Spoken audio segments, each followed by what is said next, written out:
بسم اللہ الرحمن الرحیم. آج ہم موجود ہیں راولپنڈی پریس کلب میں، جہاں پر ہم ایک ایونٹ فری میڈیکل کیمپ کا جو ہے ایک ایونٹ ہمارا یہاں چل رہا ہے، اور ہمیں خوشی ہے کہ آج ہمارے درمیان صدف تفسیر موجود ہیں جو کہ سائیکالوجسٹ ہیں، اور یہاں عام لوگوں کے لیے سائیکالوجی کے حوالے سے ایک کنسلٹنسی سروسز جو ہے وہ فری فراہم کی جا رہی ہیں. تو ہم میڈم صدف سے یہ بات کریں گے کہ سائیکالوجی کیا ہے، اور عام آدمی کے لیے سائیکالوجی یا جو سائیکو تھراپی ہے وہ کیوں کر ضروری ہے یا کتنی ضروری ہے.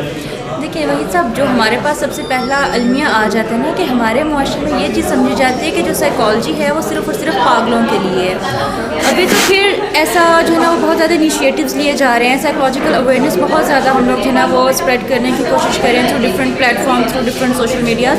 آج اگر ہم 5 سے 6 سال پہلے کی بات کریں تو تب جو ہے وہ بالکل ہمارے معاشرے میں جو سائیکالوجی کا کانسیپٹ تھا وہ زیرو کے برابر تھا. ساری کی ساری چیزوں کو جو ہے نا وہ بالکل ایک بیکورڈ طور پہ جو ہے نا وہ سمجھا جاتا تھا. تو اب تو پھر بہت زیادہ ایڈوانسمنٹ ہوتی جا رہی ہے، ٹیکنالوجیکل ایڈوانسمنٹ بہت زیادہ ہو رہی ہے، اس کے تھرو بھی ہمیں چیزوں کے بارے میں بہت زیادہ نو ہاؤ ہوتی جا رہی ہے. جو سائیکو تھراپی ہے وہ میرا یہ خیال ہے ایک سائیکالوجسٹ ہوتے ہوئے کہ ہر ایک انسان کے لیے ضروری ہے. آپ کے لیے ضروری ہے، ایک سائیکالوجسٹ ہوتے ہوئے میرے لیے ضروری ہے. مطلب ہم جس بھی فیلڈ میں ہیں ہر ایک کے لیے وہ چیز جو ہے وہ بہت زیادہ ضروری ہے. کیونکہ کبھی بھی ہم یہ نہیں کہہ سکتے اگر ہم اسٹریس فری رہیں گے تو ہم نارمل لائف میں جو ہے وہ رہیں گے. اسٹریس کسی بھی ٹائم آپ کسی بھی چیز کا ہو سکتا ہے.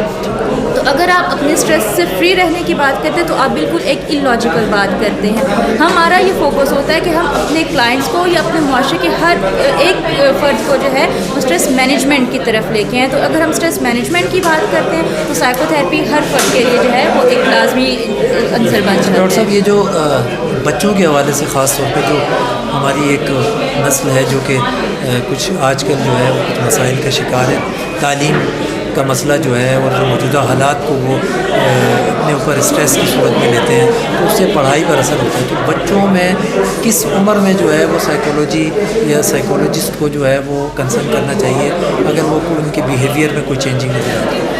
آج کل کا جو ہمارا ایرا ہے اس میں 11 سے 12 سال کا اگر آپ کا بچہ یا بچی ہو گئے ہیں تو آپ کو لازمی جو ہے نا وہ سائیکالوجسٹ کے پاس جانا چاہیے، اپنے بچے کو لے کے اس کی اسسمنٹ کروانی چاہیے. کیونکہ جو ٹین ایج ہوتی ہے، جیسے ہی ایک بچہ اپنی ٹین ایج میں جو ہے نا وہ انٹر ہوگا 13 میں 14 میں، اس کے اندر سائیکالوجیکل جو ہے وہ ڈفرینسز آنا اسٹارٹ ہو جاتے ہیں، اس کے اندر سائیکالوجیکل چینجز آنا شروع ہو جاتے ہیں، وہ پیئر پریشر میں آنا شروع ہو جاتے ہیں، ایجوکیشنل پریشر اس کے اوپر جو ہے نا وہ بہت زیادہ ہو جاتے ہیں. تو وہاں سے اس کے اندر پرابلم جو ہے وہ ارائز ہونا شروع ہوتے ہیں. تو اگر 12-13 سال کی عمر میں پیرنٹس اپنے بچوں کو جو ہے نا وہ سائیکالوجسٹ کے پاس لے کے جاتے ہیں تو اس کا ہرگز یہ مطلب نہیں ہوگا کہ ان کے بچے کو ذہنی یا نفسیاتی مسئلہ ہے. اس کا صرف اور صرف یہ مطلب ہے کہ آپ اپنے بچے کی ایک پراپر اسسمنٹ کروائیں اور یہ دیکھیں کہ آپ کے بچے کو کوئی ایشو ہے تو ہم اس کو وہیں پہ ڈائگنوز کر کے ریزالو کر دیں، اور اگر نہیں ہے تو ویل اینڈ گڈ. ایک اور بڑا مسئلہ ہے جسے ہم ایڈکشن کہتے ہیں، نشہ معاشرے میں بڑھتا چلا جا رہا ہے اور اس کی مختلف صورتیں سامنے آ رہی ہیں. تو سائیکالوجی جو ہے یا سائیکالوجسٹ جو ہے کیا ایڈکشن کے اوپر بھی اسی طرح اثر انداز ہوتا ہے یا اتنی ہی ضروری ہوتی ہے جتنی کہ عام پبلک کے لیے؟ بیسیکلی اگر ہم ایڈکشن کی بات کریں تو ایڈکشن کا جو لفظ ہے وہ ہم کسی بھی چیز کے لیے استعمال کر سکتے ہیں. آج کل آپ دیکھیں کہ بچوں کے اندر اسکرین ایڈکشن بہت زیادہ ہوتی جا رہی ہے، لوگوں کے اندر سوشل میڈیا کو یوز کرنے کی ایڈکشن بہت زیادہ ہوتی جا رہی ہے، کھانے پینے کی ایڈکشن بہت زیادہ. تو ایڈکشن کا جو ورڈ ہے وہ ہم لوگوں نے بہت زیادہ اسپیسیفائی کر دیا کہ اگر کوئی بندہ ڈرگ ابیوز کر رہا ہے، اور ڈرگ کو بھی اگر ہم دیکھیں تو ڈرگس کی بھی ایک وائڈ ویرائٹی آ جاتی ہے. اگر ہم اس کو بھی اسپیسیفائی کرتے ہیں تو اگر کوئی انسان چرس، افیم، آئس، شراب ان چیزوں کی طرف آتے ہیں تو وہ ہم ڈرگ ابیوزر کی طرف لے کے آتے ہیں. لیکن اگر کوئی بھی اور چیز ہوگی تو وہ بھی ایڈکشن میں ہی اکاؤنٹ ہوگی. تو اس کے لیے بھی ہمارا جو ہے وہ یہی کنسرن ہوتا ہے کہ ہم بیسیکلی اس ایڈکشن کو بریک کریں، اور ایڈکشن کو بریک کرنے سے پہلے ہم اس کے روٹ کاز میں ہیں. بہت بہت شکریہ صدف آپ کا.